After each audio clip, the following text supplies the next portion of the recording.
So apparently progressive Cenk Uygur of the Young Turks appeared at a Turning Point USA event last night to mixed reaction. Some people were like, this is kind of cool. That's what I thought.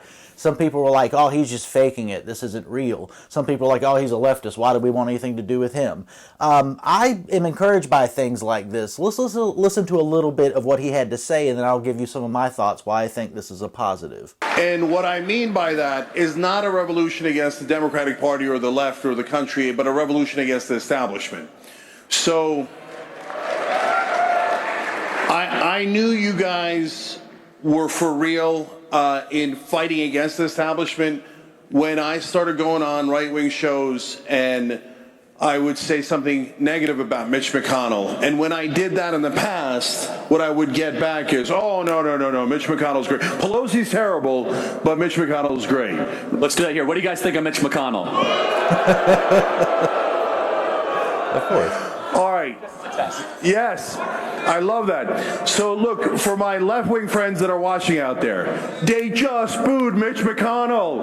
That's a great thing, okay? Yes, it is. And let's do one more. What do you guys think about Dick Cheney? My left-wing friends out there, we have been waiting for the right-wing populists to boo Mitch McConnell and Dick Cheney our whole lives. Take the win. Take the win. You think? Now, what we need to do in the Democratic Party is we need to do likewise. We need to have a revolt against the Joe Bidens, the Kamala Harrises, and the Nancy Pelosi's. Yep. And the Hillary Clintons, and now all of a sudden the Dick Cheneys. What are they doing on our side? Are you guys nuts? Right? I have to interject. When all of a sudden Kamala Harris is doing the Liz Cheney thing, I said, does she want to lose? I mean... What's amazing is I said the same thing. Look, Dick Cheney polls at 13%. What lunatic thought it was a good idea to wrap yourself around Dick Cheney? I mean, when we started the Young Turks 22 years ago, longest running show in internet history, first ever YouTube partner with original YouTubers, one of the driving forces was get Dick Cheney out of office, right? And now for Kamala Harris to come full circle and say, oh, I've got 90 corporate CEOs backing me, and I've got all these executives on my side, and I've got Dick Cheney and Liz Cheney on my side. It was so counterproductive. It's not what the left wing stands for. It's not what the Democratic Party should be about. So the problem is the establishment. They are controlled by the donor class, and mainstream media is their marketing arm. They do not do news. They do propaganda. Remember that.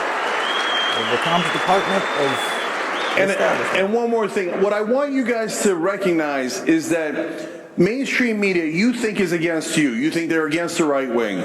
But they also hate Bernie Sanders. And they also hate me. And they also hate the populists on the left. What mainstream media really loves is the establishment and the elites. They're against all of us combined. And if we dare unite on issues we agree on, they will be livid, and it'll be a beautiful day in America. So not only is Cenk Uygur absolutely right, this is not new. When I was working for the Ron Paul 2012 presidential campaign, I remember within the span of a week, Dr. Paul, who was immensely popular as a Republican running in the presidential primary, he spoke at Liberty University, which is a very conservative evangelical school, to thousands of people who were excited about Dr. Paul and libertarianism, young people. Primarily, obviously, it being a school. In that same week, he spoke at Berkeley in California, a far-left, dare I say, socialist school, to thousands of young people. But what those were, and they're all young, and we're all trying to figure out what we think about things when we're young, is their principle. Whether you're right-wing or left-wing, they have principles, and there's a lot in common with those left and right wings, as Cenk Uygur is sort of alluding to there. Look, during that same period, you had the Tea Party movement, which was sort of a post-Bush, what in the hell were we just doing? let's be fiscally conservative, the government's too big, we're spending too much, the deficit is too much, the debt's too much kind of populist movement in the Tea Party.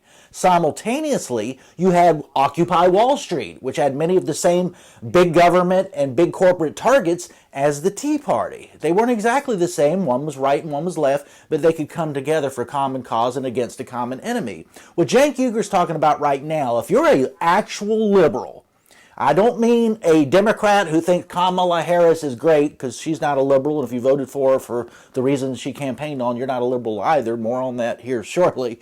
But if you're an actual liberal and somebody says to you in the year 2024, Trump's coming in, you know what? During the Biden administration, the federal government forced X to Twitter people's speech, their political speech. A liberal in any normal time would be like, well, that's crazy. I'm for free speech. We have a First Amendment. Let's call the ACLU and let's fix this. A Democratic voter who thinks they're liberal in 2024 hears that and was like, well, Matt Taibbi's a jerk for reporting that, and we got to stop misinformation and disinformation and hate speech, and I'm not even going to call this censorship. It's just fine. That's what Kamala Harris wants you to think. That's what Nancy Pelosi wants you to think. And that's where a lot of my friends who voted Democrat because they hate Trump so much and thought Kamala Harris had a wit of talent or intelligence, which she does not. That's kind of where they're at. When you talk to them, they'll say that, well, misinformation can happen, hate speech, so we're going to censor. No, the First Amendment protects it all. A liberal like Cenk Uygur would recognize that. On the issues of war and peace, which is our traditional liberal concerns, what's going on in Ukraine right now, the United States is fueling to the tune of billions of dollars a war that Ukraine was never going to win, and that happened in large part because the United States and the other NATO countries kept saying they would bring Ukraine into NATO. So Russia eventually invaded Ukraine. Russia shouldn't have done that. Russia's wrong. Vladimir Putin's a bad man. But you have so many Trump-deranged Democrats in the United States that say, oh, well, Donald Trump is in cahoots with Putin and with Russia, so we're going to support this. And you're with the defense contractors and Raytheon and all the rest. That's what you're supporting, but they don't see it that way because they hate Trump so much. Back to what Cenk was saying, there is a real populist principled left out there represented by Cenk Uygur, Glenn Greenwald, Matt Taibbi, our friends at Code Pink and Medea Benjamin and those anti-war people who still understand what it means to be a liberal, and they can look at the incoming Trump administration and a Tulsi Gabbard, an RFK Jr., Elon Musk, Vivek Ramaswamy, and see some good things to like from a liberal perspective, which is some of what Cenk is doing.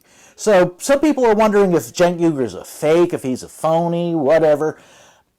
I don't know the answer to that question. I don't know the man personally. I like what he's saying right now, and most importantly, from a liberal perspective, he's asking all the right questions that an actual liberal would ask.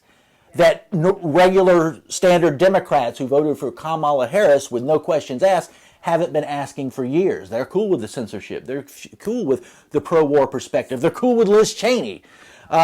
So whatever you want to think about Cenk Uygur, where he's coming from, I will say this. He's asking all the right questions. Any liberal in good standing, anybody that thinks of themselves as a liberal and is actually a liberal, should listen to what he's saying. And at the end of the day, if you hate Trump more than you love liberalism, well, just keep being a modern Democrat and see where that gets you. But if you love liberalism more than you hate Trump or anyone else, I think it would be probably smart to give Cenk Uygur a listen right now and all the things he's saying. So keep it up, Cenk.